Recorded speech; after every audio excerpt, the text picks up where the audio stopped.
¿Qué tal? ¿Cómo está? Nos da mucho gusto recibirle nuevamente a este curso, Usos y Costumbres en los Tiempos Bíblicos. Se trata ya de la lección número 8.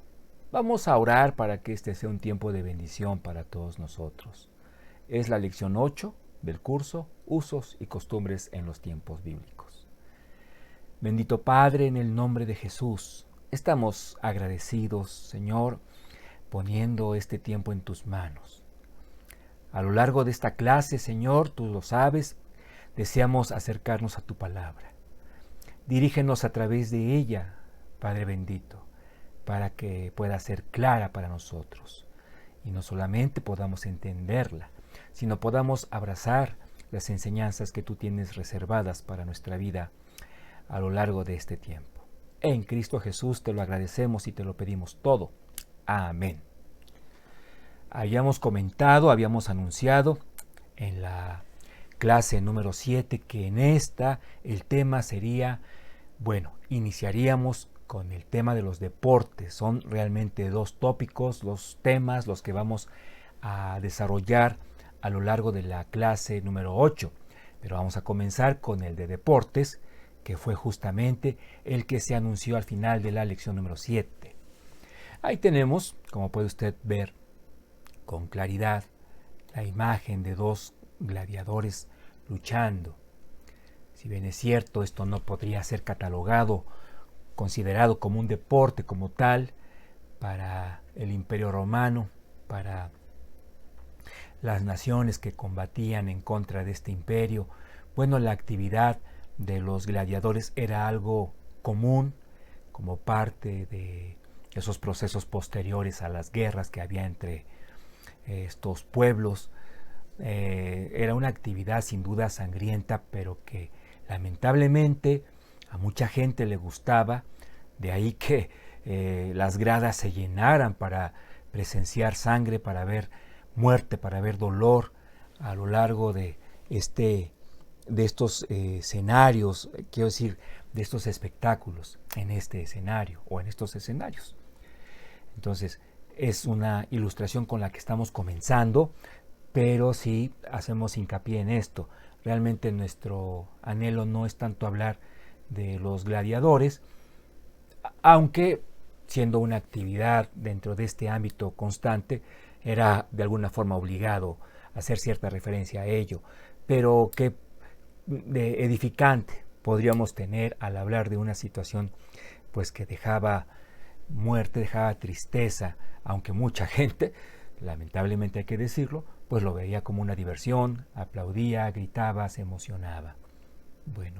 Vamos a hablar de aspectos más deportivos, si se le pudiera decir así.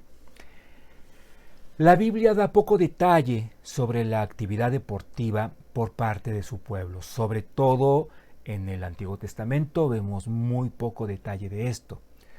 Sí, en esta parte de la Biblia, en el Antiguo Testamento, vemos prácticas que pudieran ser catalogadas como deportes, por ejemplo, el tiro al arco o con arco, la cacería, incluso la natación, pero no eran actividades consideradas para el pueblo como deportivas, aunque algunas de ellas que se han mencionado, después algunas otras naciones las vieron como una actividad con la cual se podía competir, ganar, hacer espectáculo, desarrollar una disciplina como tal.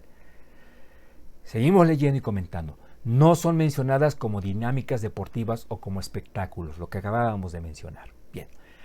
En el Nuevo Testamento la cosa cambia un poco, o un tanto. Ya en el Nuevo Testamento hay menciones concretas, pero a partir del entorno deportivo, sí, pero que desarrollaba el Imperio Romano. Es decir, el pueblo judío se concentraba tal vez más en algunas otras actividades de carácter, digamos, artístico, lo que es la poesía, el canto, la danza, más en sí que en los deportes mismos.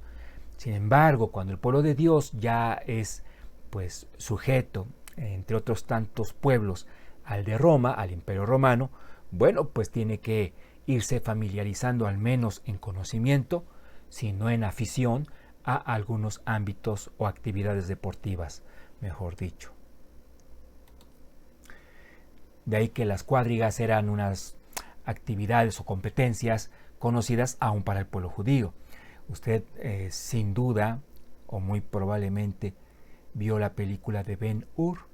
Bueno, en esta película, se hace una detallada referencia en una de las escenas apasionantes de esta película de este tipo de competencias en las que se involucraban la representatividad de algunas otras naciones, otros pueblos, un carro jalado por 4 caballos, era una competencia de resistencia, de velocidad.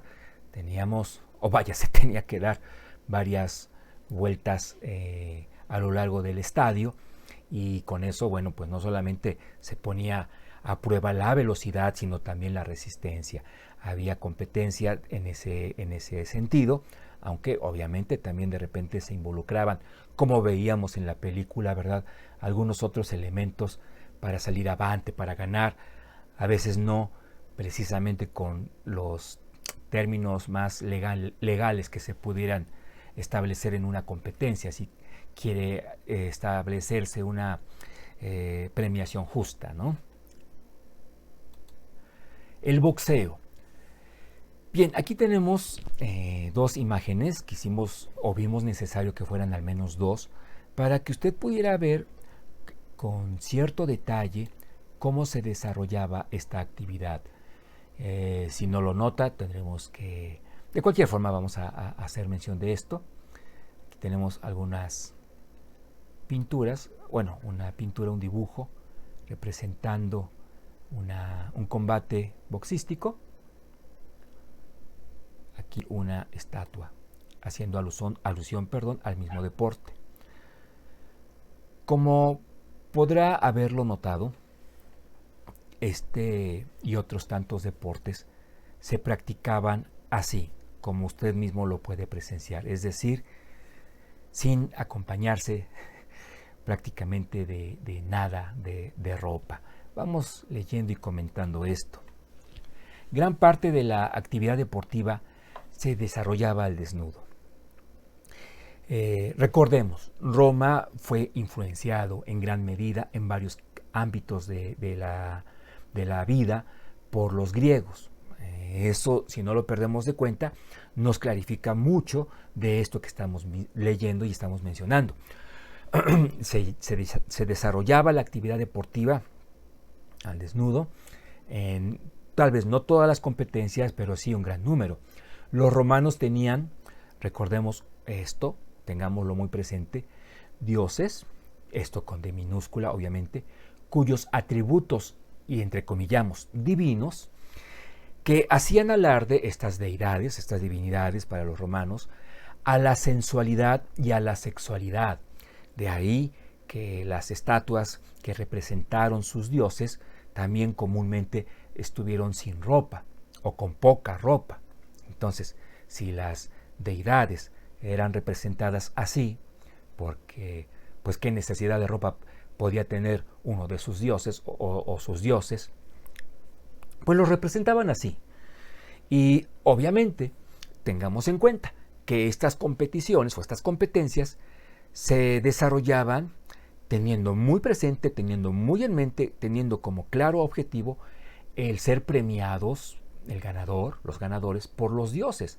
Entonces el escenario también tenía que compatibilizar o armonizar con esa desnudez, entre comillas, ¿verdad?, divina. Entonces por eso es que las competencias, imagínense lo grotesco de los escenarios, eran así, sin ropa. Seguimos leyendo este tercer párrafo, también es importante considerarlo, mencionarlo, tomando en cuenta que una depravación comúnmente puede llevar a otra. Estos espectáculos cubrían otra depravada necesidad u otra necesidad depravada. Y aquí estamos poniendo abajo, vamos a ampliar para preferir no mencionarla. Usted sabe o debe recordar en YouTube hay algunos conceptos que ponen en alerta a los creadores de la plataforma el contenido que se pueda estar transmitiendo de manera indebida. Por eso es que a veces hacemos pausas, vemos con cierto detenimiento qué se va a decir y cómo se va a decir, etcétera. Entonces ahí está. Si nosotros, ahí está la palabra, si nosotros lo reflexionamos, vea usted si no, ¿cuánta gente no iba a estos espectáculos, a estas competencias deportivas? En el entendido de que sí iba a haber un ganador, iba a haber pleito, iba a haber, en el caso del box, ¿verdad?, golpes. Pero también iba a haber, como quien dice, un espectáculo, entre comillas, ¿verdad?, paralelo o extra, involucrándose en esto, el aspecto de la desnudez, pues también más de uno irían con un doble propósito. Tengamos en cuenta que esta palabra compuesta, ¿verdad? Grafos es hacer gráfico el cuerpo. Pues la tecnología en aquel entonces no es como ahora. Entonces, pues ahora esta palabra, esta práctica, pues puede ser, no sé, tal vez hasta más difundida. Pero en aquel entonces no se contaba con esos recursos tecnológicos o técnicos, tecnológicos. Y entonces, pues, ¿qué hacemos? Pues vamos a ver una pelea de lucha, conociendo o teniendo en cuenta, considerando perfectamente que va a ser pues un espectáculo sin ropa e insisto, más de uno con un doble propósito, definitivamente.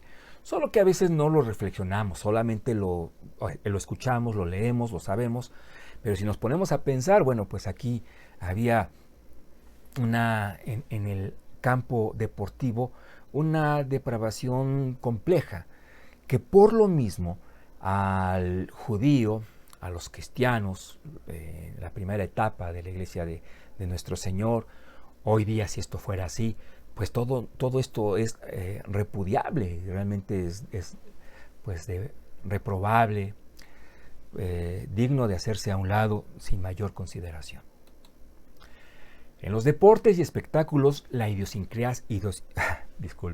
idiosincrasia griega y romana, podríamos poner griega-romana, greco-romana, se caracterizaba por ser muy competitiva.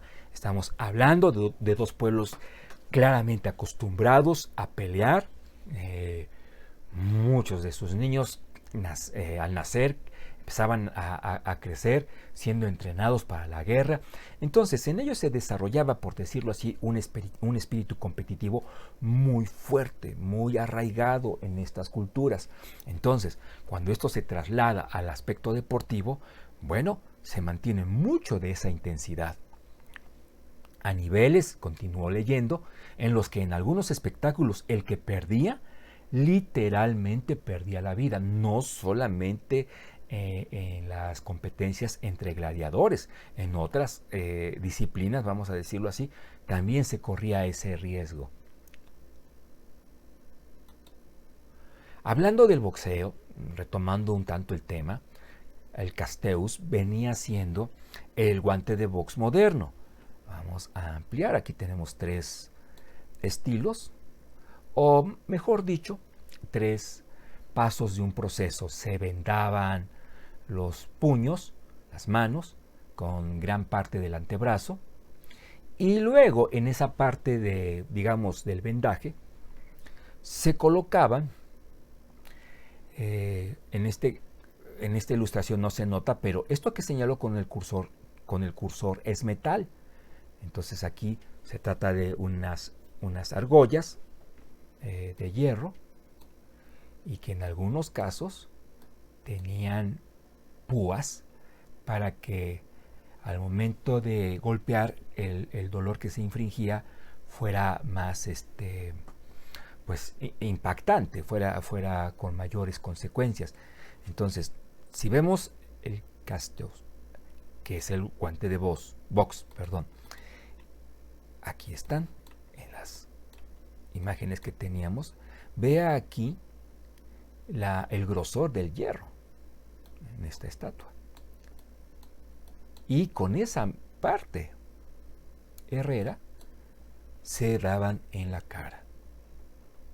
Entonces vea, para, para la gente sin Cristo, sin temor a Dios, pues en aquel entonces al menos, estos espectáculos generaban morbo, eran atractivos, y no importaba que al término de la competencia más de uno pudiera perder la vida, ya sea por designio de los jueces o por la competencia misma, por la naturaleza misma de la competencia.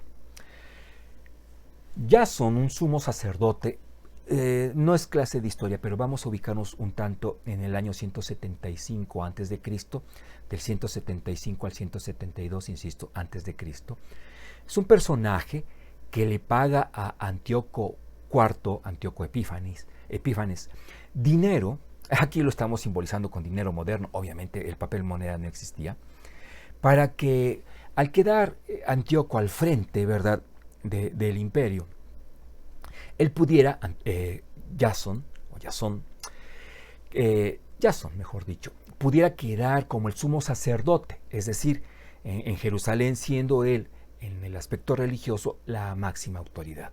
Entonces, soborna de alguna forma a Antíoco, dándole dinero, y él accede y lo nombra como tal, lo establece como tal. En gratitud, este sumo sacerdote manda la construcción de un gimnasio, conocido como el Gimnasio de Jerusalén. Hago la aclaración de que esta imagen es solamente para efectos ilustrativos, no se trata efectivamente de tal lugar, porque ya no existe. De hecho, cuando ya estamos hablando del ministerio de nuestro Señor Jesús, este gimnasio ya, no que fuera ruinas, pero ya no existía, ya solamente era un mal recuerdo. Porque Jasón, en ese afán de quedar bien con Antíoco, en ese afán de helenizar al judaísmo de cierta manera, manda a construir este gimnasio, que en sí básicamente venía siendo un estadio, para que hubiese competencias,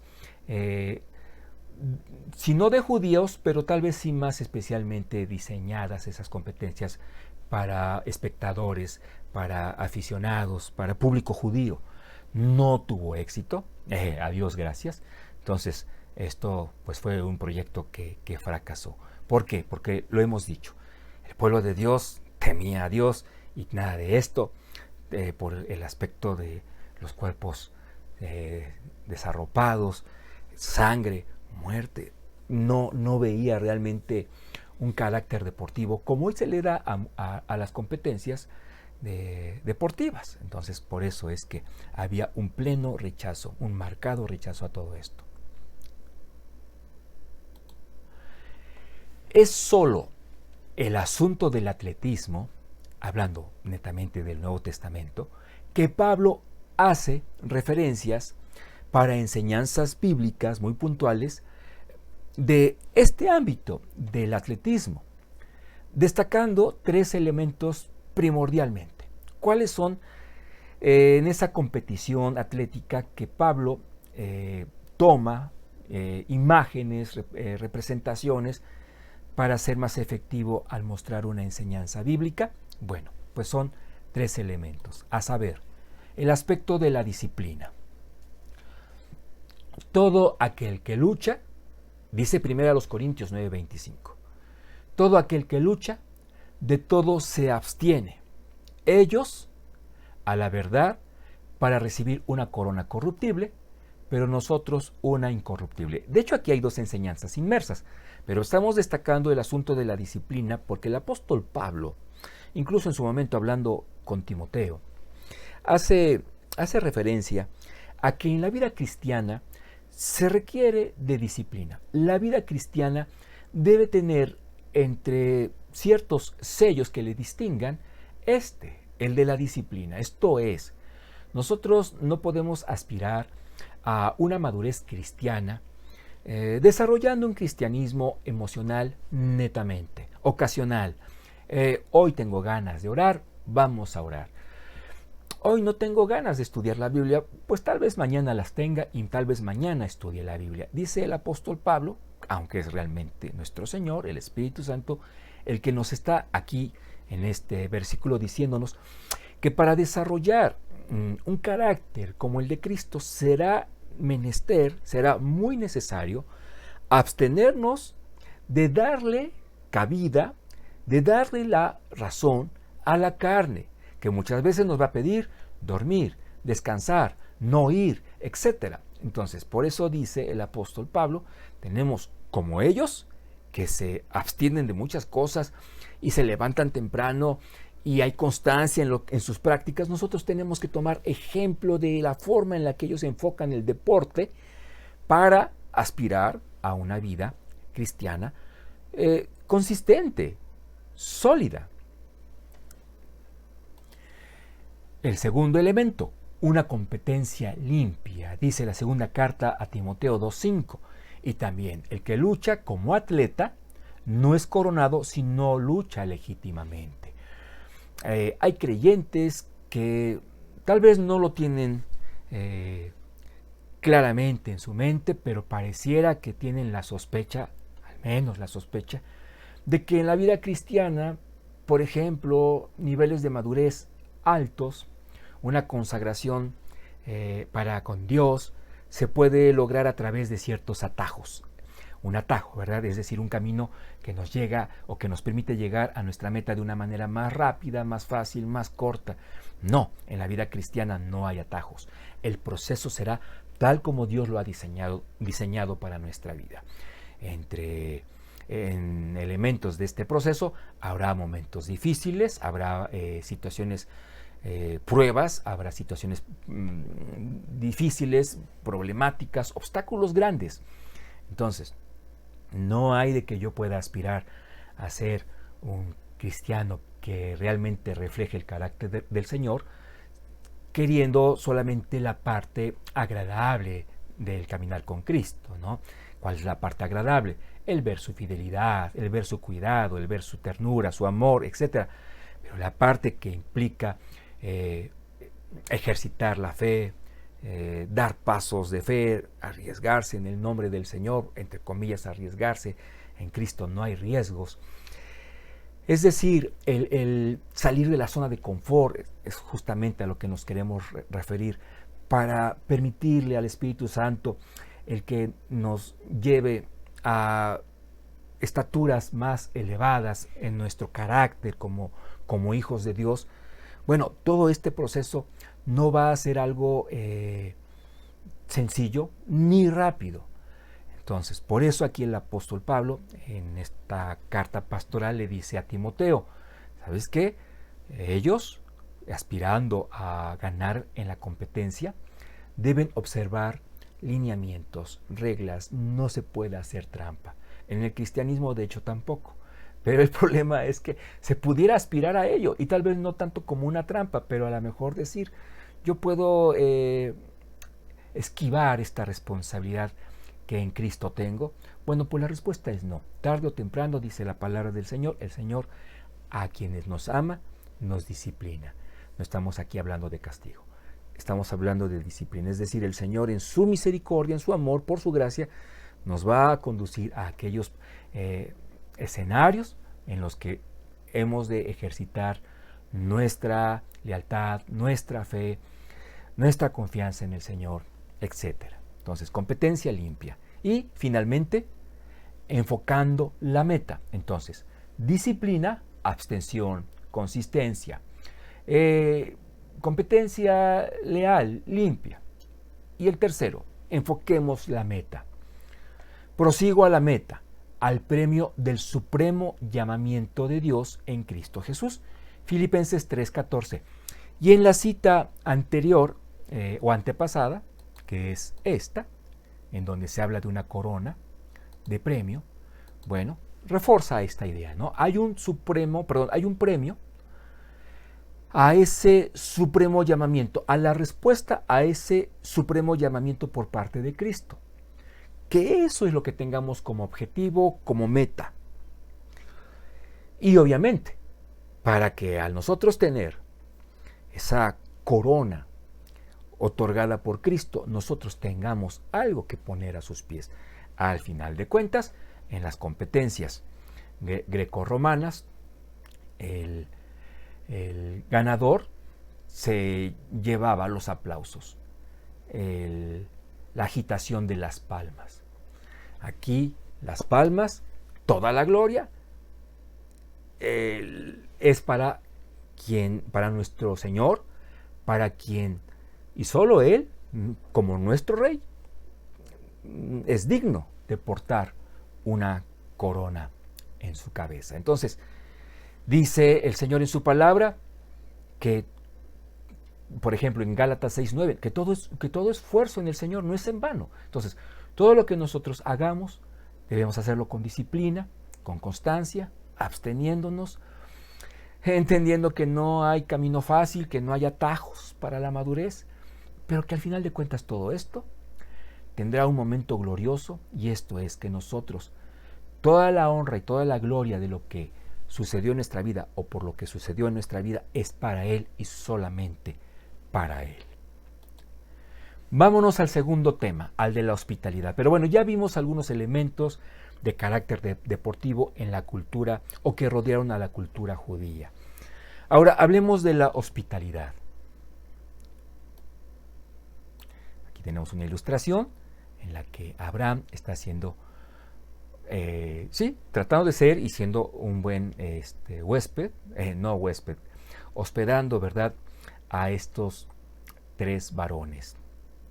Bueno, aquí se supone que está Sara, algunos niños. Algunas veces las ilustraciones son fieles al relato bíblico, a veces no tanto, y procuramos encontrar las mejores, pues no sabemos dibujar. Entonces, aquí viene una pregunta que debemos contestar con detenimiento. ¿A Dios le gusta o nos pide que seamos hospitalarios? Pudiéramos decir que las dos, pero si nos abocamos a la palabra de Dios en el entendido de que vendría siendo una o la otra, claro, nosotros al obedecer estamos agradando a Dios, pero ¿cuál identifica más lo que el Señor nos plantea en su palabra? Esto es, ¿a Dios le gusta que seamos hospitalarios o nos pide que lo seamos, que seamos hospitalarios? Por ejemplo, en México hay algunas ciudades que son o que se distinguen por ser más hospitalarias que otras, ¿no? Por diferentes factores. Entonces, aquí nosotros podríamos decir, bueno, ninguna ciudad es más, ninguna ciudad es menos, cada quien tiene su carácter, su temperamento, etcétera, su cultura. Pero hablando en aspectos espirituales, ¿qué pasa? Que el Señor dice, bueno, el poblano es hospitalario, qué bueno. El de la Ciudad de México no tanto, no hay problema, pues cada quien su forma de ser. ¿Será así? Pues realmente la palabra de Dios dice, tenemos claramente que es una petición, demanda de parte de nuestro Señor. Y aquí tenemos una breve explicación del por qué. El pueblo de Dios fue nómada durante mucho tiempo y siempre, sin duda, fue protegido por Dios. Ahora, esa protección llegó a ser, en ocasiones, desarrollada por algunos pueblos, establecida por Dios, desarrollada a través de algunos pueblos que se mostraron amigables para con el pueblo de Dios, para con los hebreos.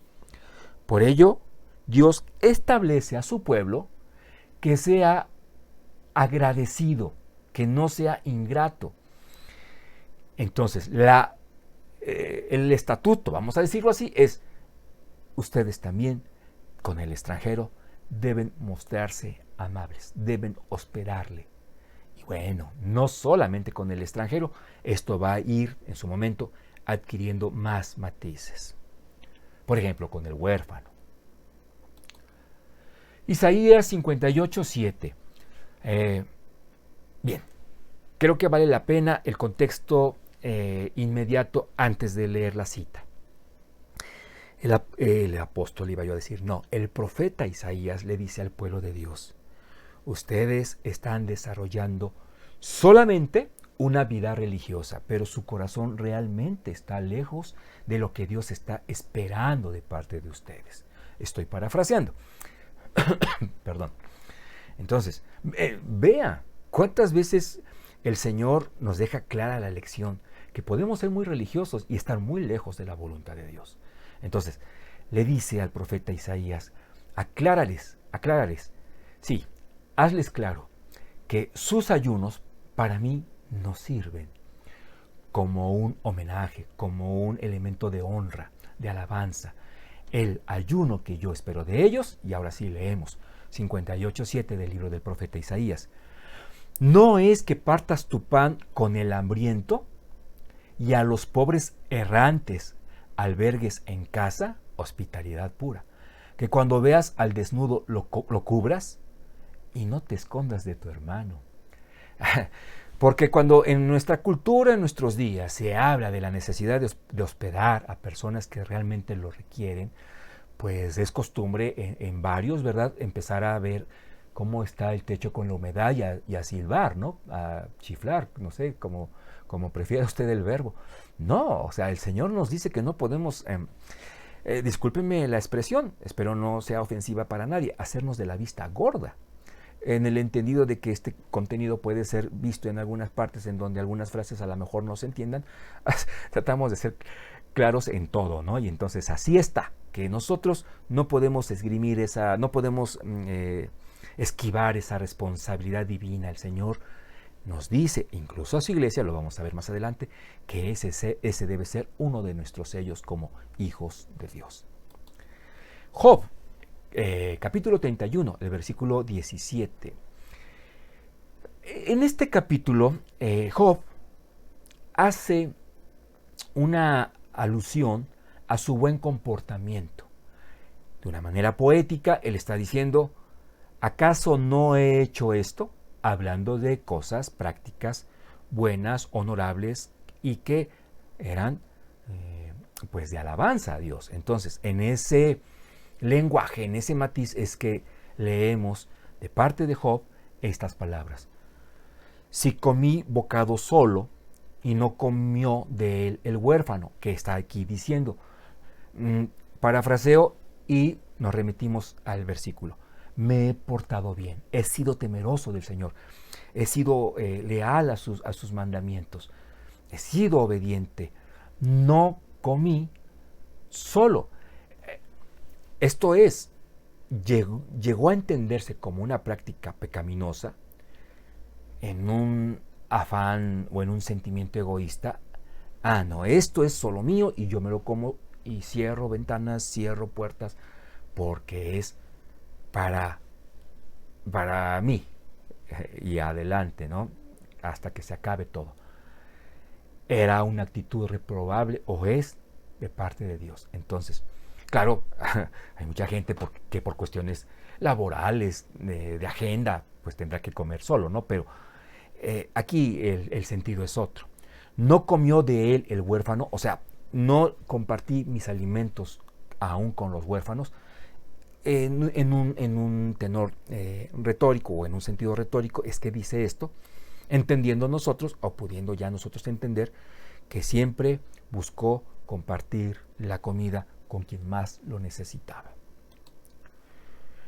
Los judíos entendían que a manera de prueba, ¿qué es lo que se sometía a prueba? La fe, la confianza principalmente, podían ser visitados por ángeles, como sucedió con Abraham y Gedeón. Por eso es que el autor a los Hebreos, en el capítulo 13, en el inicio, en el versículo 2, dice, no os olvidéis de la hospitalidad, porque por ella algunos, ella incluso sin saberlo, hospedaron ángeles. Ahora, esto de no os olvidéis de la hospitalidad, no es como una instrucción complementaria. Y no se te vaya a olvidar esto. Dentro de todo el recado, dentro de todas las 9, 10 instrucciones, se me estaba olvidando. También te quiero decir, por favor, que no se te pase a hacer esto. No, note en qué parte del capítulo encontramos esta instrucción. Es cierto que en el momento en el que se escribe la Biblia no había capítulos ni versículos, pero estamos hablando de una nueva idea, y esta nueva idea comienza aclarando cuáles son los deberes para los creyentes en Cristo, para los cristianos, para usted y a mí, y viene el 2. Cuando dice, no os olvidéis de la hospitalidad. El versículo 2, en esa estructura, en ese orden, entonces usted y yo podemos entender que prácticamente la lista es encabezada por el tema de la hospitalidad. Casi como si la palabra del Señor dijera, vamos a hablar de cuáles son nuestros deberes. Número 1, tengamos muy presente no se nos olvide, seamos hospitalarios. En ese sentido es no se nos olvide la importancia de la hospitalidad. Tan solo al ser hospitalarios, algunos, Abraham, Gedeón, probablemente pasando por su cabeza, ¿verdad? Hospedaron sin saberlo ángeles, mensajeros de Dios. Tercera de Juan, los versículos del 5 al 8, no hay capítulo. Amado, fielmente te conduces cuando prestas algún servicio a los hermanos. Estamos ya aquí hablando netamente de contexto cristiano, eclesiástico. Especialmente a los desconocidos, pero hermanos al final de cuentas, que tal vez nunca habías visto, pero que sabes que son tus hermanos en la fe. Dice, amado, fielmente te conduces cuando ¿qué? Cuando prestas algún servicio a los hermanos, especialmente a los desconocidos, los cuales han dado ante la iglesia testimonio de tu amor, y harás bien en encaminarlos, como es digno de su servicio a Dios. ¿De quiénes? De los visitantes, para que continúen su viaje, porque ellos salieron por amor del nombre de Él, de Cristo, sin aceptar nada de los gentiles. Luego entonces la responsabilidad para quienes son, para los hermanos en la fe. Y termina el versículo 8, lo subrayamos, dice, nosotros pues debemos acoger a tales personas para que cooperemos con la verdad, con la proclamación de la verdad, con el extendimiento de la verdad, el Evangelio.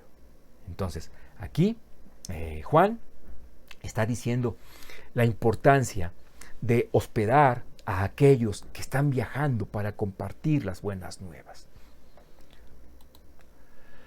Dentro de este ámbito de hospitalidad, el autor de nuestro material hace una especie de paréntesis para tocar el tema del ósculo santo. ¿Y qué es esto? Bueno, pues el beso santo. Aquí tenemos una ilustración de la mujer que con su cabello enjuga los pies de nuestro Señor Jesucristo. Vamos a leer el pasaje un poco más adelante, pero sí creemos necesario entender que esto del beso entre hermanos en Cristo, ósculo santo, sería el sinónimo de la expresión, es dentro de un ámbito de hospitalidad, sí, pero con diferentes bemoles, es decir, con diferentes matices, incisos, aristas, vamos. Tenemos, por ejemplo, que se practicaba o debía practicarse en una fraternidad, es decir, en una relación fraterna, cuando quería expresársele a la persona admiración, respeto, de ahí esta ilustración, lealtad, lo que Judas no tuvo con todo y que aplica un beso, gratitud, por eso aquí está una vez más esta ilustración. Bueno, vamos comentando.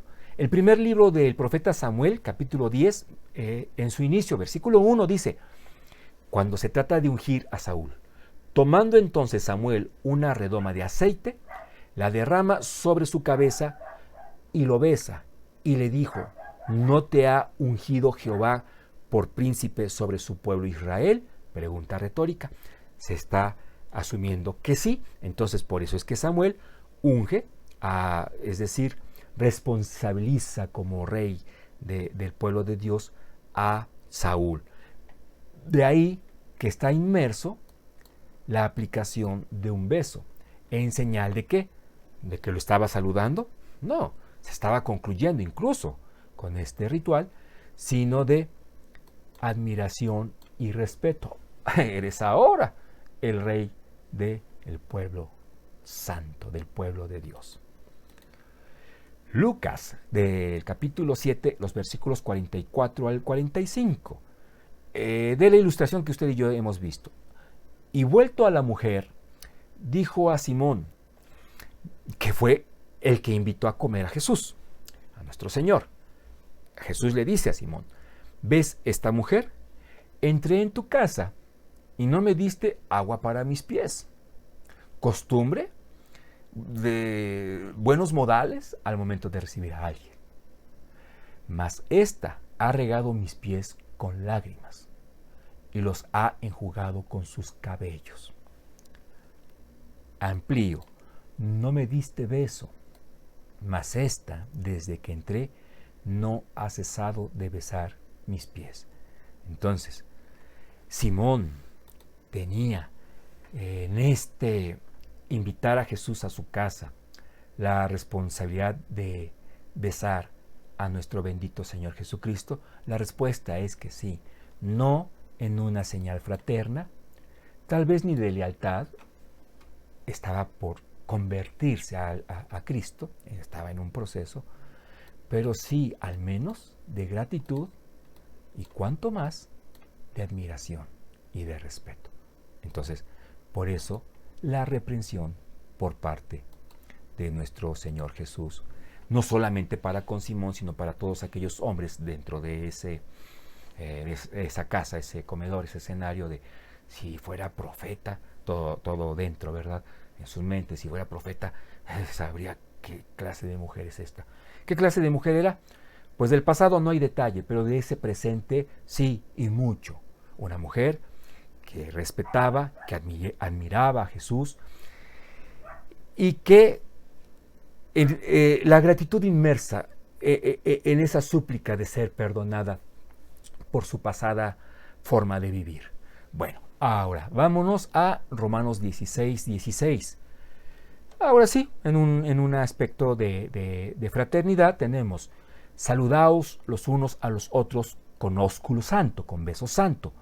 Os saludan todas las iglesias de Cristo. Pero ahora, ojo con esto, mucha atención también, porque no es, y salúdense bien, o sea, que el apretón de manos sea efusivo. No, no es tanto por ahí. Perdón.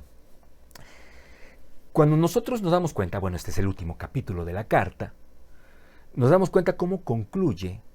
Esta no es la conclusión, pero a partir del versículo 16 empezamos a tener una salutación de despedida, varios nombres, diciendo: y despídanse también de esta persona, de esta otra también. Pero el contexto inmediato de este versículo es en una referencia total, clara, nítida, a que no hubiera contienda, a que hubiera una lealtad, una fraternidad sincera entre hermanos en Cristo. Entonces, en la palabra concluyente del capítulo 16 de la carta a los Romanos, que al mismo tiempo viene siendo el cierre de la carta, el Espíritu Santo le dice a Pablo: vas a escribirle a los cristianos que entre ellos haya fraternidad, que haya lealtad. Otras cosas, sin duda, ¿verdad? En la palabra de Dios se habla de amor, de perdón, etc. Pero aquí se subraya lealtad, fraternidad, en contra de las divisiones, de la divisoría, iba a decir, no sé si existe la palabra, pero bueno, usted me entiende, del separar con rumores, con chismes. Y como muestra de ello, dice el apóstol Pablo, pues el saludo debe ser con ósculo, con beso santo, no hipócrita, no de doble cara. Vamos concluyendo en este ámbito, en este tema de la hospitalidad. Compartir los alimentos en varias ocasiones dentro de la Biblia significaba una expresión entre los que comían juntos de estamos en paz. Ese es uno de sus significados. Para que nos quede claro, yo sé que es mucho texto, por eso lo leo, si usted quiere escucharlo. Génesis 26 del 28 al 30. Es necesario todo este pasaje para clarificar la idea. Y ellos respondieron: hemos visto que Jehová está contigo. Y dijimos: haya ahora juramento entre nosotros. ¿Quién es nosotros? Entre tú y nosotros. Y haremos pacto contigo, que no nos hagas mal, como nosotros no te hemos tocado. Y como solamente te hemos hecho bien, y te enviamos en paz, tú eres ahora bendito de Jehová. Y este acuerdo se concluye de esta forma. Entonces él les hizo banquete y comieron y bebieron. Esta expresión de y bebieron es, comieron en un ambiente muy, muy feliz. No desordenado, pero sí feliz. Estamos haciendo un acuerdo. ¿Cuál es el acuerdo? No nos vamos a hacer daño. Pudimos haberlo hecho. Pudo haber consecuencias a nosotros de haberte tratado mal a ti. Pero entonces vamos a comer en señal de que ya aclarando todo, dejando atrás los malos entendidos, seamos amigos. Y comen juntos. Y felices. Esto es importante tenerlo en cuenta para clarificar o profundizar en enseñanzas como esta, Apocalipsis 3:20. ¿Cuántas veces, y no es que esté mal, utilizamos o se ha utilizado Apocalipsis 3:20 en una invitación que nosotros le hacemos a la persona no creyente para que profese su fe en Jesucristo, para que entregue su vida al Señor Jesucristo? Apocalipsis 3:20 incluye una invitación de parte de Jesucristo que bien puede compartírsele al no creyente, pero en el contexto legítimo, vamos a decir así, de estas palabras de Cristo Jesús, esto es algo que el Señor le está diciendo a su iglesia, es decir, a creyentes. Estamos hablando de la Odisea. ¿Y qué le dice? He aquí, yo estoy a la puerta y llamo. Si alguno oye mi voz y abre la puerta, entraré a él y cenaré con él y él conmigo. Compartir los alimentos. Compartir con los alimentos con su iglesia, aunque aquí es específicamente la Odisea, compartir los alimentos con su iglesia, sí, pero ¿por qué con su iglesia? ¿Que no su iglesia es su cuerpo? ¿Que él no es la cabeza de su iglesia? ¿Que no de por sí ya hay una comunión? ¿Que no de por sí ya hay un acuerdo? Veamos, aquí hay algo, un acuerdo que debe restaurarse. El versículo anterior, el 19, el contexto inmediato, veamos lo que dice. Yo reprendo y castigo a todos los que amo, su iglesia. Sé pues celoso y ¿qué? Arrepiéntete. Y en un arrepentimiento sincero, versículo 19, ¿verdad? Es que entonces, me estoy adelantando, es que entonces vamos a poder disfrutar de la comunión como la podemos disfrutar cuando no estás abrigando pecado en tu vida. Entonces, por eso estamos subrayando en negritas la expresión que tiene que ver ya con ese ambiente de paz, que ya estamos a cuentas con nuestro Salvador, ¿verdad? Dice, y cenaré con él y él conmigo. Vamos a concluir con este otro versículo, o versículos, el 9 y el 10, del capítulo 21 de Juan. Al descender a tierra, vieron brasas puestas, vamos a decir carbones, ¿verdad? Ya humeantes, y un pez encima de ellas. Y pan. ¿Quién había preparado este escenario tan hermoso? Pues nuestro Señor Jesucristo. Notemos la importancia de esto. ¿Cuándo fue? Ya cuando nuestro Señor Jesucristo había resucitado. ¿Qué había pasado previamente? Bueno, pues claramente la muerte de nuestro bendito Salvador. Pero previo a ello, de parte de los discípulos, ¿qué fue lo que vimos? Excluyendo un tanto a Juan, que estuvo a los pies de la cruz, pero en su momento todos huyendo, los 11 escapando. Resucitado nuestro bendito Señor Jesucristo les dice, vamos a comer juntos, en señal de que yo con ustedes no tengo nada en contra. Y para enfatizarlo les dice, traigan de los peces que acaban de pescar. Esta va a ser una reciprocidad, va a haber un abrazo, pero no solamente de una persona abrazando a la otra, sino la otra también. O sea, un escenario de verdad precioso que el Señor aquí deja plasmado en su resurrección y que nos queda como una preciosa lección. Dijo, traigan los peces que acaban de pescar, yo ya tengo aquí el calorcito que se requiere para que ese pescado quede asadito. Hay pan y vamos a disfrutar que ahora puedo comer con ustedes, ya no como antes, sino con un cuerpo resucitado, glorioso, primicias del que hemos de tener nosotros que hemos confiado en Jesús como nuestro bendito Señor y Salvador.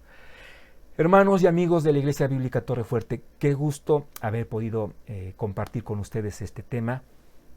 Gracias por el tiempo que han invertido, por su atención. Vamos a orar para concluir. Nos quedan escasas 3 lecciones.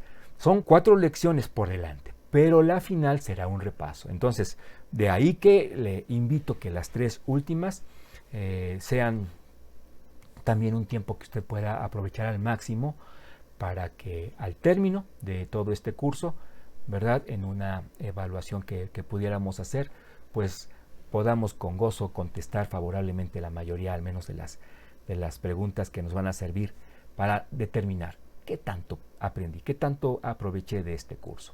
Oremos y que el Señor le bendiga de una manera muy especial este día. Vamos a concluir de esta forma, orando.